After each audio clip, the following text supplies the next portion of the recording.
2, 1.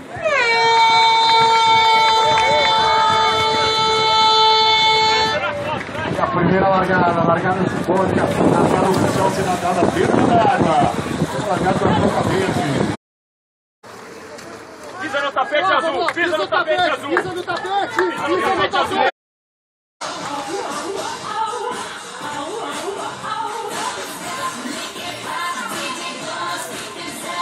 Número 43 é o Lara. Pode voltar, Lara. Já temos os 3 primeiros atletas dentro da área de transição. Vamos ver quem será o primeiro atleta a fazer a passagem aqui para o percurso de corrida.